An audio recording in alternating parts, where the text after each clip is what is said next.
Какой кошкой ты пользуешься? Конечно же, Сильвой.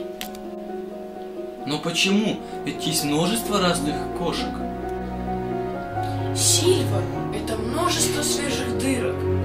Сильва – это свобода. Сильва!